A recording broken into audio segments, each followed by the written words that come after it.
we're getting, no, come on. Coffee is essential. Number one, I want to clap it up for Lit Java for hosting us. Raise your hand if this is your first time here. Welcome into the space. Thank you so much for coming, and thank you to Angie and Dewana. They are co-owners. Angie, raise your hand. Dewana, raise your hand. Thank you so much for hosting this intimate setting. I also want to shout out William, who has been so helpful. Didn't even know how helpful he was going to be to me before he got here with our mic and our camera set up. I'm so blessed by your involvement. The tab is running, so coffee on me, William. Please. Thank you. My name is Kelli Holloway, and I am the host of Grief in the Raw podcast, which started August 30th on National Grief Awareness Day last year. And this has been a journey that has been so blessed with so many lessons that I have just been blessed to be able to share with our community on grief and healing. And I am so excited that this is season 2. Woo! And I knew that I wanted my very first conversation when we figured out the timing. I wanted my first conversation to be centering Mother's Day because I knew it was going to be right at the end of April. And then once I knew the content, I knew I needed to invite my sister Lacey to be here and be a part of the discussion. So without further ado, welcome y'all to season 2, episode 1. So I want to start by introducing Lacey. I have her bio. Lacey is she's a passionate advocate for healing and resilience, drawing from her own transformative journey of grief and self-discovery. As the founder of Passport Journeys, which you'll get to learn so much more about today, and this is a telehealth or teletherapy platform empowering mother-daughter relationships. Lacey combines her expertise in mental health with a deep commitment to helping others navigate grief. She is also the author of Therapy After Mom Died, which I'm so excited for you to be able to walk away with a copy of her book signed by her today at purchase. And this is a memoir that explores her personal story of family, reconciliation, and healing. Through her work, Lacey inspires individuals to turn pain into purpose and empowers them to build stronger, more connected relationships. Please give a warm-hearted welcome to Lacey. Thank you so much. So I love that it's just us here in this space together. And what I don't take for granted is there's a lot of other things you could be doing right now. There's like 100 different things that we could all be doing. But the fact that we've taken time out, it's a school night, we're here, you look beautiful. I don't take that for granted. And I feel like this is a very special time, and it's going to be a very, very special night together because it's so intimate and because the content and the topic is so special. So I feel honored just to sit in front of you and have this conversation together. Lacey, I always like to start with each guest. I have a grief scale, and I say, or I explain that at any given moment, any given day on the grief journey, you could be at a 1 where you're not really affected by your grief. It's something that might be in the background but not at the forefront. Anywhere up to a 10 where it's really intense, you can barely get out of the bed, it's just in front of you. So if you're taking stock of how you're feeling right now in this moment, where are you on your grief scale and why? Because we're doing this podcast, today, ever since I woke up, I've been on about an 8. It's been high today. Yeah, I understand that. I would say I think I'll match you. I'm at about an 8 because right when the calendar gets ready to change, it's April 30th, right when you get to May 1st or on the cusp of May 1st, you start seeing and noticing all of the flowers and the paraphernalia for Mother's Day and the cards, and everybody's shifting gears from spring to just Mother's Day. And it's heavy. It's hard. I'm going into my third Mother's Day without my mom, and it hits different. It changes, it evolves, but it's very different. And I know we'll talk more about that, but I'm holding space for where you are at year 8. I'm holding space for everyone in the room and where you are, taking personal stock of anywhere from 1 to 10, and knowing that it's okay for it to ebb and flow. It's okay for it to change, and it's also okay to lean into that, to wherever you are, it's going to be what it's going to be, and we're holding your hand through it. So, Lacey, I want to ask first, before we dive into this beautiful book, which I have to say, I curled up on the couch and read it cover to cover in front of the fireplace and cried. Before we get into the book, though, can you tell us more about your story and how you came to be an advocate for mother-daughter relationships? Yeah, sure. So Mother's Day is super special for me because I actually met my mother on Mother's Day. And so we had 10 incredible years together, but I didn't meet my mom until I was 19. And then she passed when I was 29. And so I met her on Mother's Day. This Mother's Day, she's been gone for 10 years.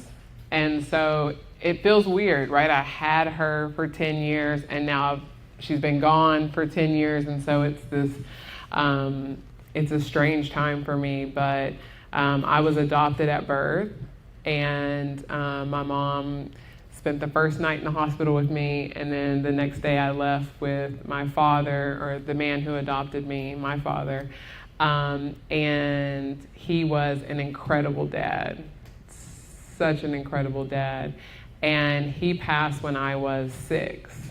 And so at that point I was raised by his parents, my grandparents, and I didn't know that my mother was alive.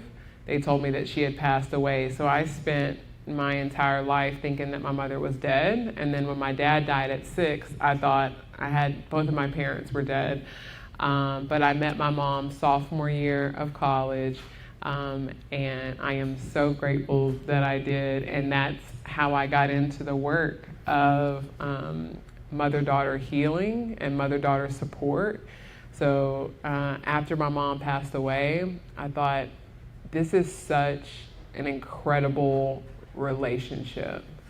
This is such a deep relationship for women to be tethered to the woman who gave birth to them, whether you spent your life with them, whether you were adopted, no matter your situation, the depth of it is what drew me to the work and helping mothers and daughters heal their relationships before it's too late and before they lose them.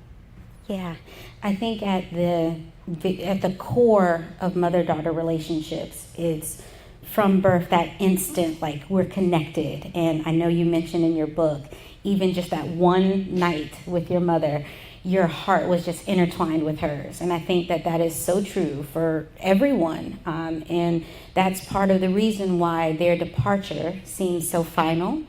And even if they're still here and you're estranged or you're working on your relationship, it can tug on your heartstrings because it's the compass for everything in your life, whether we admit it or not. It's got so much to do with our journeys, as our relationships with our mother. So I am encouraged by how you have used that to anchor you, and the really important work that you do. You know, those people talk about turning your pain into purpose, and I think that this is a beautiful love letter to your mom and to her legacy, and how you have used it to fuel this work. So I want to thank you for that.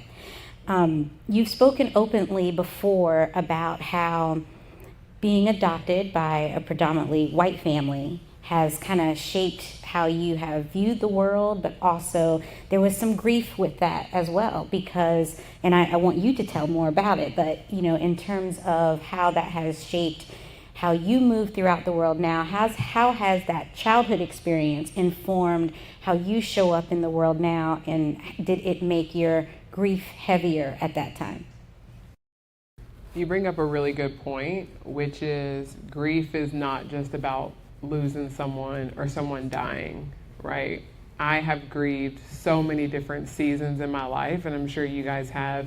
You can grieve a friendship. You can grieve the loss of a job. There's lots of different things. In the instance that we're talking about, I was grieving the loss of identity, or I was grieving the fact that I didn't truly understand my identity until I was older. And so I told you all that I was adopted by one man. He was a gay white man who adopted me. And when he passed, I had to live with his parents. And I grew up in Vidor, Texas, which is a very small town, all white. Right to this day, there's about 9,000 residents in Vidor, and 25 of them are Black. And so if you think about that, and that was less than that in the 80s. And so a very unique upbringing. It was an interesting place to be. And with my family loved me so much that their channel of protection was to tell me, your dad was white and your mom was Hawaiian. And so, but both of them passed, so I knew that my dad was white, but I didn't know that I was adopted. And so for me, it's interesting when we talk about grief. When I met my roommate, so I met my roommates in college. My roommate was Black. Both my suite mates were Black. They're all from Houston, Missouri City. And they threw me into this world of identity that was so beautiful, but also so challenging. They were like, girl, you're Black. You do know that, right? Like, let's just make sure we get this straight. And I was like, I started to dig into my family and started to find out things, and then really understood who my parents were. So my mom wasn't Hawaiian, she was Samoan, which similar, Pacific Islander, but my father wasn't my birth father. While he was incredible and he made a great sacrifice, my biological father was Black. And so I did meet him in my 20s, and I think there's been these layers of identity that I've been able to pull back ever since I was in college, and I still love my family to this day. I'm very close with them. I understand the small town mentality, but I've also peeled back these layers and grieved who Lacey used to be and who I am now, especially having my own kids. And so I just wanted to point out that I think you can grieve an identity that you thought you were. It's just like being married and you get divorced. You're grieving your identity. You're no longer a married woman. So for me, it was, I'm no longer oblivious. I'm no longer this naive girl. I've got to embrace who I am. And so there was some grief there. That's so important that you mentioned that. And I think that that's one of the reasons why I started the podcast, is because it's not just about loss of a loved one. Grief is raw no matter what type it is. It just knows this emptiness of a feeling that you don't want to be feeling that way always. And so being able to use this platform to have conversations that don't ignore, don't stuff down, don't push out, but allow us to let it breathe, let it out, be in relationship with it, has been really important to me. So I admire you for your strength and your courage in doing that, because that's very brave of you. What messages about strength and softness and survival did you pick up as a child that you now use today, even to inform your motherhood now? Oh, strength. I'll start there. So I think if any of you have grown up with strong women, either in your household, in your circle, you're naturally going to gather strength from them. Whether it was positive, whether it was negative, whether these women were strong to a fault, strong to their own demise, you're going to gain strength. So for me, my grandmother, who now lives with me at 85 years old, when I was growing up, man, the strength that she had 3 kids, 8 grandkids, everyone depended on my grandmother. She was the heartbeat of the family. When my dad passed, her mom passed 1 month after that. So that was her son. And then she loses her mom. And now she has to raise the 6-year-old girl. She's got so much grief on her plate. And so I think being raised by my grandmother, it's now gone full circle because I'm caregiving for her now. But her strength and her love, her empathy has been so huge for me as an adult, has been so huge for how I raise my children and how I give to people and how my house is wide open and how I open my heart to people. Like if you're here tonight, if I meet you, we're now friends, like you're a part of my life. That's how I roll. And I got that from her. And that softness, right? I think because my dad died when I was 6 and I didn't have a mom, I was the girl that had no parents, so everyone was soft with me, right? Like everyone was tender, everyone wanted to take care of me, and so I've always known softness, and I give that to everyone in my life. In this, I don't want to call it a 10th anniversary, but this 10th year of going into Mother's Day without your mom, how does that weight change? Because I know a lot of folks that I've talked to and those listening or those that are here in the audience, this might be their very first Mother's Day without their mom. And I remember in my first Mother's Day without my mom, I just kept feeling like, am I gonna feel this way every single Mother's Day? Like, this sucks. Is this what every single May I have to look forward to? And so I'm wondering, and I want to talk about a little bit 3 years out, 10 years out. I know that pain doesn't go away, but how does it shift? It's interesting that I think your environment and what you have going on in your life is what makes it shift. So the first few years that I lost my mom, I wasn't a mom. So I was able to lay in bed, eat chocolate, drink alcohol, pass out, do whatever I needed to do to get through the day because it was really, really hard. Like those first couple years, like I was like, don't call me, I'm not available. Like I just grieved so hard and out loud and physical, and it was like that for a few years. And then I met my husband and I got married, and right after that we had our first baby, and so now I'm a mom. So Mother's Day became this balance. I was still super sad and missing my mom, but also like wanting to be celebrated that I'm now on this mom journey. And so then I was holding both every Mother's Day. And I think year 6, year 7, year 8, I was so happy to look at my kids that helped it. Something happened whenever losing her at 10 years. It was a few months ago. It was a wave. There's something about reaching a decade and that being like, man, she's been gone just as long as I've had her. It was really rough on me, and it has lingered, and now coming up on Mother's Day, I'm just like so heavy, and it's so like, it's such a weight. It's such a weight, and it's like, that's a whole decade without your mom. And I want to tell people it gets better. I want to tell people that after the first few years you wake up and it's like, yeah, and there are some wonderful days in grief that you're just like, man, I can do fun stuff to remember her. And there are some days that crush you and you're like, there is nothing good about this. And obviously that's where I am. Yeah, thank you. Thank you for sharing. We're holding space for you.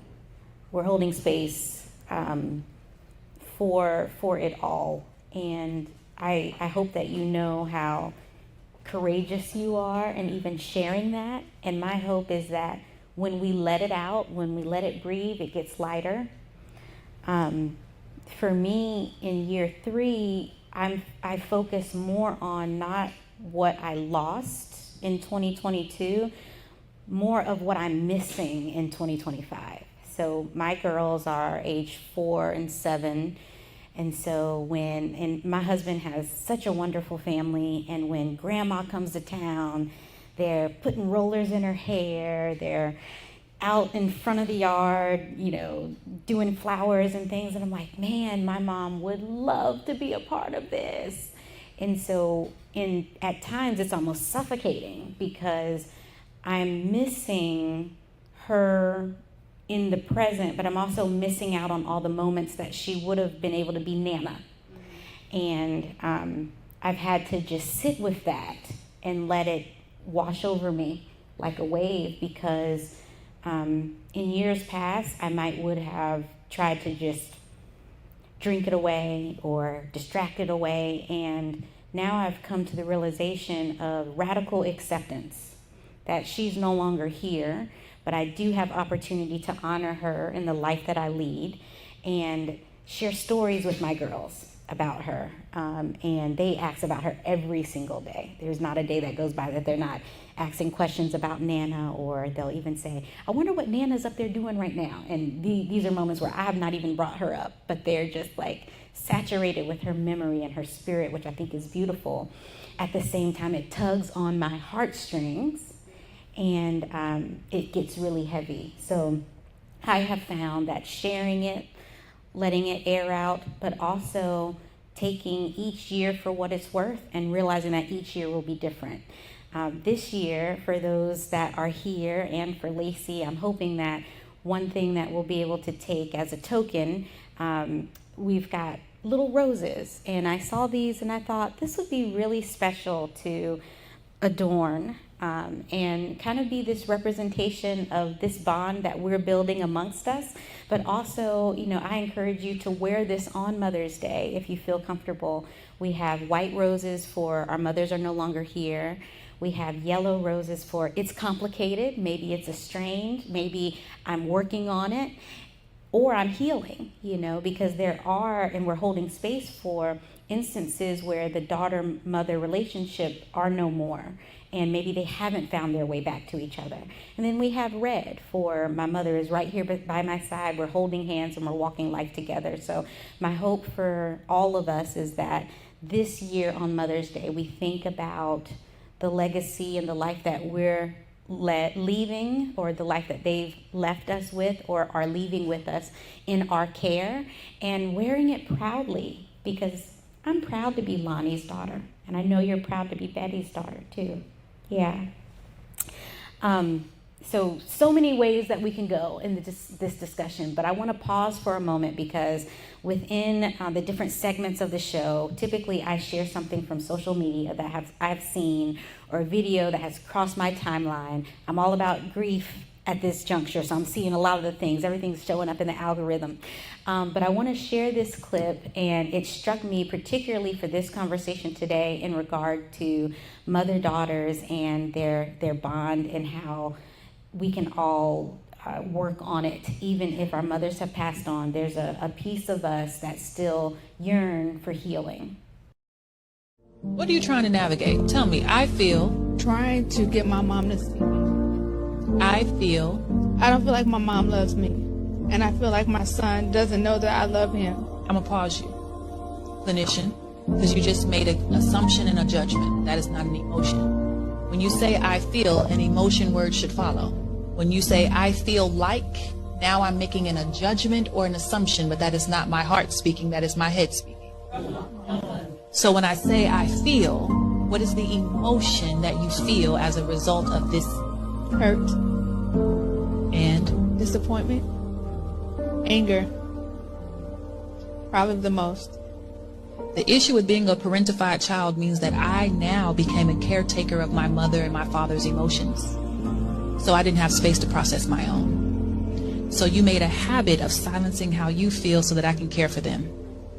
I don't want to make mama feel bad. I don't want to make her feel guilty, because she was a good mom. I mean, I love her. She did her best she could. And all of that could be true. She did the best she could. And her good intentions had an impact. What's happening in you is that you've made so much space for her pain that you've made none for your own. And this is why anger rises to the surface. Lacey, what comes up for you when you see that clip? I think when she talks about us having to carry our parents' emotions, so I told you guys that I had 10 years with my mom. My mom was incredible, amazing, life of the party, and with that came some real flaws. My mom, super emotional, big bright light. We would drink, and then it would be she's crying, pouring her heart out, and very emotional. She had her own pain, and so there were a lot of times where I felt like I was mothering my mom, and I was like, wait a second. You know, I haven't had a mom this whole time, and now I've got to take care of you, and I would be like pissed about it, you know? And that happened for years, this relationship where I felt like I was more emotionally mature than she was, and it brings up a lot of anger, it brings up a lot of resentment. And I think I had, you know, of course I've had to push through that and talk about it in therapy and let her know towards the end before she died. I was able to say, man, like I thought when I met you that you were going to be my mom, and then it felt like friends, and then I felt like I was mothering her, and I was upset about that. And so I think a lot that's very, very common for daughters to feel, especially ones that are educated and emotionally mature and who have done a lot of healing, to take care of our moms sometimes is so frustrating. But you're not alone because it's common. Yeah, when my mom was here, we struggled with enmeshment. And at the time, I was in therapy due to the enmeshment. And for those that are not familiar with the term, our lives were just so intertwined and almost set right on top of each other. And so by the time I got married and I started having children, I remember one time my mom said to me, just because your life changed doesn't mean my life is supposed to change. I'm your number one. You're my number one, you know? And I was like, Mom, whoa, that's a lot of feelings, you know? And I was an only child. I was my mother's only, and my dad remarried shortly after they divorced. So it was always her and I. And so kind of reconciling with the fact that, you know, we had our tough moments, and I think that we were working on it. I like to think that as her life transitioned, she was 65 when she passed, that we were working on it. We were kind of in the waiting room for a lot of the things that I wanted on my heart and she wanted on hers. I remember saying to a friend of mine, her name's Lauren, I said, you know, when I kind of got an idea that my mom's life was dwindling, she had gotten more sick than she was previously. I was also her caregiver. I said to her, I can tell that I'm losing time with Mom. I want more bright moments, regardless of all the messiness and the stuff. I want her to have more good memories of me than Dad, and I want to have more memories of her that are good, because I know at some point we're no longer going to be able to share memories with each other. I'm going to be a memory of hers, and she's going to be a memory of mine. And you know how they say they're in another room, but they're still with us, right? We're no longer going to be connected in that way. So I wanted to make a commitment to send her off with as many good memories as possible. But now I like to think that there's almost like this veil between us of understanding, because there were definitely also feelings of, I didn't make it right. I don't know if she knew how much I loved her. And so I offer to anyone who is struggling with feelings of, did I do enough? Was I enough? Was I the right kind of daughter to my mother? You were, and you are. I think without pain, without the burden of this world, my mother is free, and she sees my heart. And I know what her experience was like in the loss of her mother, in her debilitating disease. She shouldered a lot of grief. And now being on the other side, I like to think we're both kind of nodding each other like, I see you, girl. But for those that are still struggling with that, or maybe they're estranged from their mother, this idea of walking together through therapy is so important. And that's why I love your book, because even though it centers your relationship with your mother, it also very much so centers therapy, because each chapter is about a therapy session that you had after your mother passed. So I'd love for you to talk about, at the intersection of everything that you were grieving, how did you come to find therapy, and how significant was it to your story and your journey? So I'll tell y'all, there's a whole lot of other times that I should have gone to therapy, like way before Mom died. I had plenty to talk about, but I just never did. I think I was scared. I didn't have money. There was a lot of reasons why I didn't enroll, but when I finally did start therapy, it was in the middle of COVID, and I was locked up in the house with my kids and my husband and my grandma and work, and the world was falling apart, and I was just like, man. And everyone was worried about COVID. Everyone was talking about, man, there's all these things going on, and I was crying and grieving and didn't realize what it was until I was sitting there one day. I was about to nurse my son, and I was sad about my mom. And it was because after she passed, I got married and I had this beautiful life and things were going so well. And for some reason, I just hadn't processed it. And I said, man, I need to go to therapy before my kids grow up and I do some things that, I said, I've got to figure this out. And so I started online in the middle of COVID, in my closet, on an iPad, with the most incredible therapist. And we did, all of our sessions together. I never met her in person. Wow, that's Elise, right? Elise, yeah. My therapist's name is Elaine, so it's something about the E's, because they're outstanding. Yeah. I love that Elise found you when you needed her the most. Yeah. My goodness. Okay. Before I ask you this next question, I want to go back to our origin story. So you and I met about a year ago. A very close friend of ours, a mutual friend of ours. Y'all know I'm new to Houston. I've been here for about a year, moved from North Carolina, and I only had one friend that lived here already, her husband and her kids. And as I'm coming and kind of learning and getting acclimated to the space, we moved December of 2023. She really embraced me and she showed me all the things. And so she called me one day and she was like, I'm thinking about having a remembrance brunch for my mom for Mother's Day, because she was coming up on 10 years without her mom. And so she said, I don't really know exactly what it's going to look like, but I just want to sit in a room, I want us to have some good food, have mimosas, and just talk about our moms, share their names, and I don't really have a rhyme or design for it, but I want you there. And I said, absolutely, how could I not? And it gave me a reason to get out of bed right before Mother's Day, and I'm so thankful for that. And so as I'm walking into the space, you're there as well.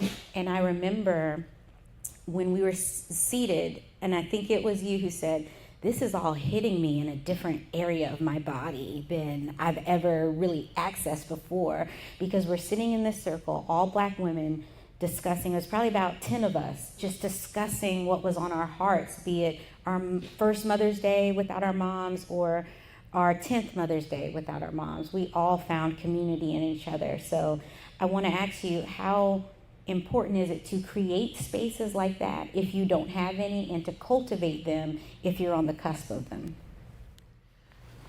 I'm so happy we met.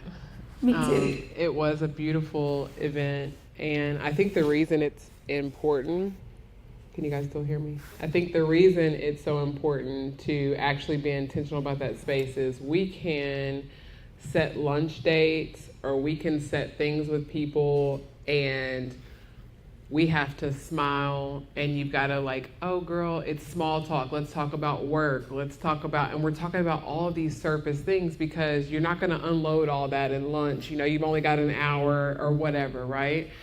Or you're going to movies. And so I think being more intentional to say, we're going to this event to talk about grief. We're going to this event to cry, or we're going to that whatever. I think it's really important because it gives you permission, and it also makes it where it's not awkward.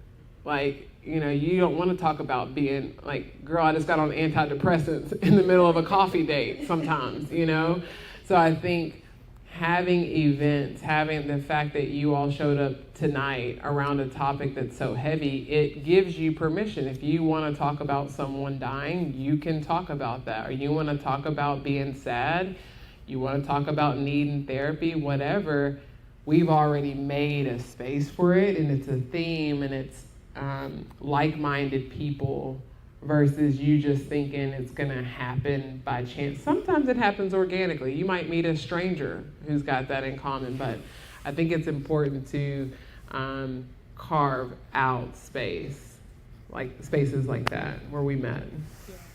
I love that. And for those that are working on their mother-daughter relationships, I know that you founded Passport Journeys. And I want to make sure to leave space for you to talk about Passport Journeys, but also the why behind why it was created. So my mom was diagnosed with stage 4 lung cancer. And if you guys have ever had an experience with lung cancer, it goes pretty quick. It's pretty painful. And we were given 9 months. So her oncologist said, even with treatment, you have about 9 months. So the clock started ticking for us. And during that time, we were so intentional. We knew she was dying. We knew we were running out of time. We knew that there were things that we had not talked about. There were things that we wanted to discuss. And so we had the beautiful honor of knowing that time is running out.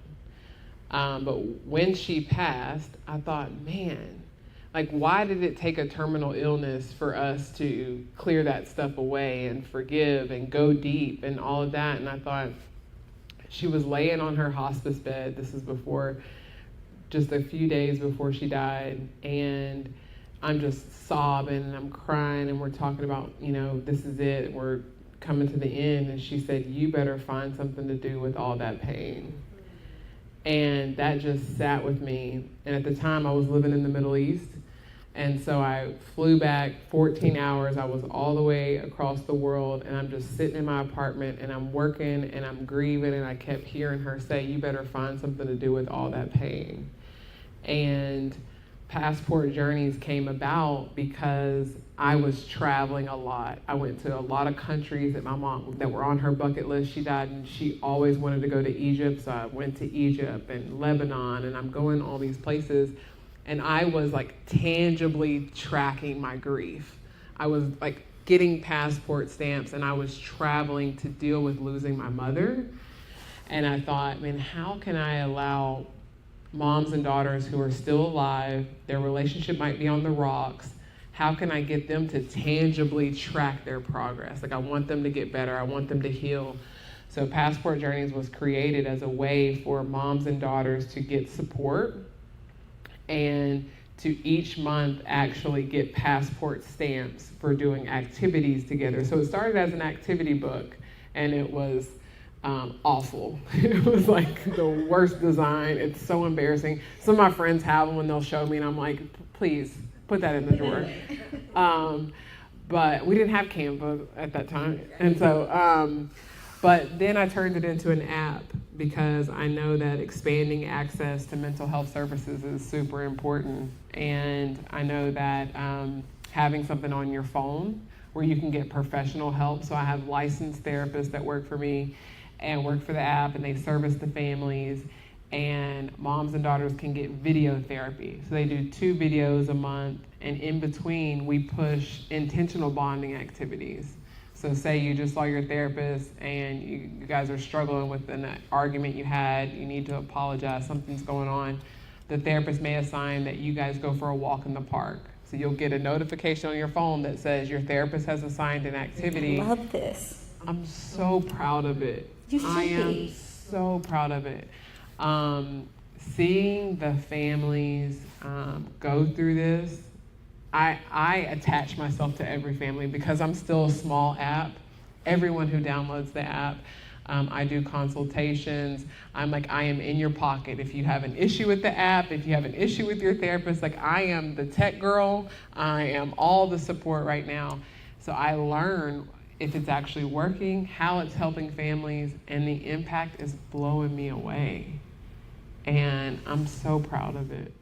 This is so beautiful. I'm going to make sure that everyone in the room gets information on this to share with a sister or a cousin, or even to have the information for themselves.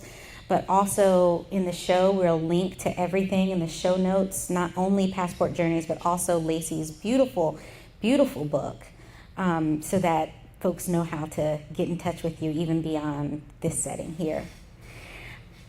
My last question before I open it up to anyone that may have questions in the room, and then we'll do some quick rapid fire questions to get to know you a little bit better quickly. First, let me say that one of the reasons why the name Grief in the Raw came to be was because sugar in the raw was kind of the anchor. And it's a little bit different. It's melanated, it's a little heavier, it holds different weight in the cup. And being very on brand with coffee and the bitterness of it all, and just grief just being sometimes unbearable, I also wanted to get to the understanding that to be Black and to grieve can hold a different weight in our bodies, because we also can be grieving racism or the positioning of the government or things that are going on, microaggressions at work, and it just gets to be compounded so much. And so I wanted to ask you, in terms of Black womanhood and holding space for each other as we go through this, we kind of dismantle this, you gotta be strong and you gotta shoulder it all. I think that that's a narrative that was passed down to us throughout generations.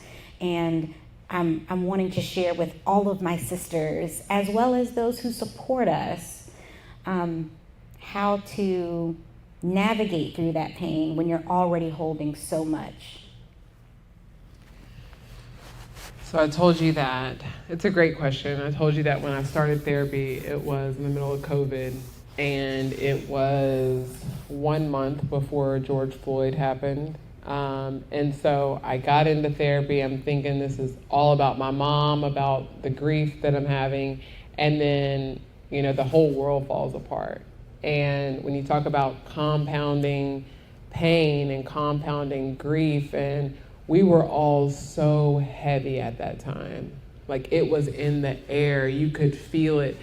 There wasn't one person whose life wasn't touched in such a deep way, but to be a Black woman and walk around in this world after that happened, to hear him calling out for his mama, it sat on us so much heavier than the rest of the world. And so I don't know that I would have made it through that year without therapy. Like, I'm just so glad that I started it before it happened, because it was that heavy, I think. So of course my recommendation, I have a therapy app. I used to work at a psychiatric hospital. My question to people when they're, feeling that much heaviness is, have you thought about therapy? Mm-hmm. What I also know is that not everyone's ready for it or interested in it. Mm-hmm. And I will be the first to say, I don't think it's the answer for everyone. People are like, everyone needs therapy. Yeah, but there's also different ways. I also have a very healthy relationship with medication. And I'm not afraid to say, hey, antidepressants, if you need to get through a season, you can talk to your PCP and get on antidepressants if you're feeling low, if you're feeling, and I think when you're talking about Black womanhood and you're talking about us carrying the world and our families and our identity and our grief. Did y'all hear all those and? I remember the first time I asked for an antidepressant, it was like, okay, well, what are the things that you're feeling? It's like, well, let me pull out the list. Yeah. Like the whole world's falling apart and I'm sad and I'm da. And so I do want to leave a message of, don't be afraid to, if you're feeling really off, if you're just like, man, I am struggling, I'm not finding joy, this is so heavy that maybe talk therapy is not enough. Maybe talking to my girlfriends is not enough. Maybe prayer feels good but is not doing it. You know, you may need to talk to your primary care, and I want everyone to know that, man, that's strength. Yes, it is. To go to the doctor and say, hey, just get me through this season, it's strength, and you can rely on that, and it doesn't have to be forever. Yeah, thank you. So I have a couple of rapid fire questions. These will be light, kind of. Adjacent, grief adjacent, but light. You mentioned in your book, and I don't want to reveal too much, but you mentioned in your book that you wrote a letter to your younger self. What's one line from that letter or one theme from that letter that you could share with us now?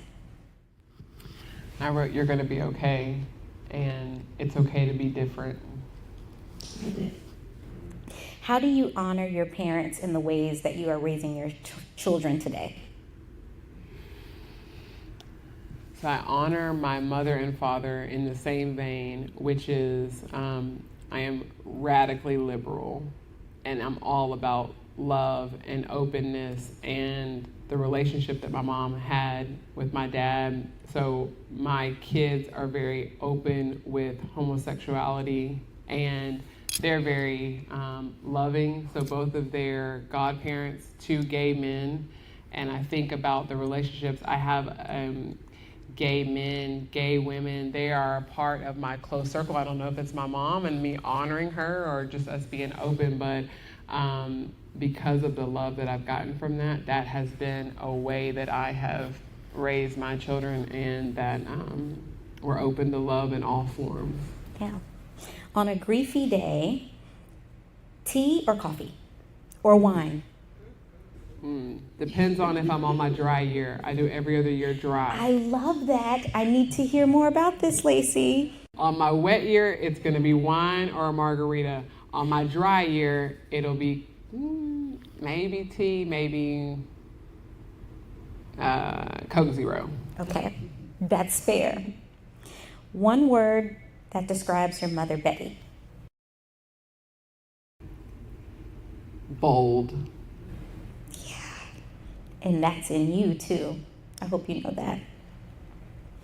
What would you say to someone who feels like they're not doing grief correctly? Like if they said to you, I'm doing grief wrong, what would your answer to that be? It's yours. Make it yours. It's a blank canvas. Paint it out. And whatever it is, just own that. What's your self-care non-negotiable? Quiet time in the car. After I drop the kids off, I turn the radio off. I have to get still and quiet in the car. I love it. A book that changed your life? The Alchemist. Ooh. The Alchemist, definitely. Therapy in one word? Exhausting. Yeah, it is. I'm so glad that you said it, because we think of like all the good things to say, and I mean, it is good, right? But it pulls so much energy out of you. Yes to all of that. What are you most proud of right now? The app. Yes. The app. I love it.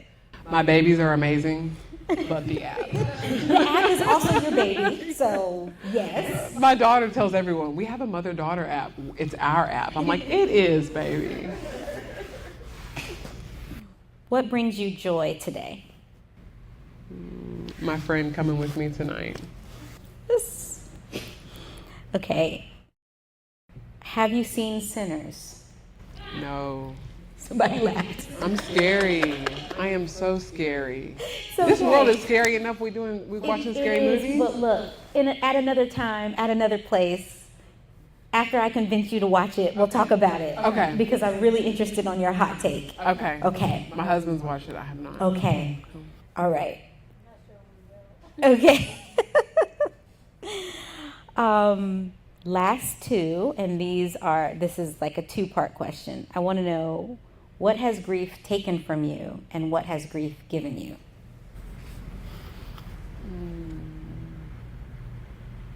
Grief has taken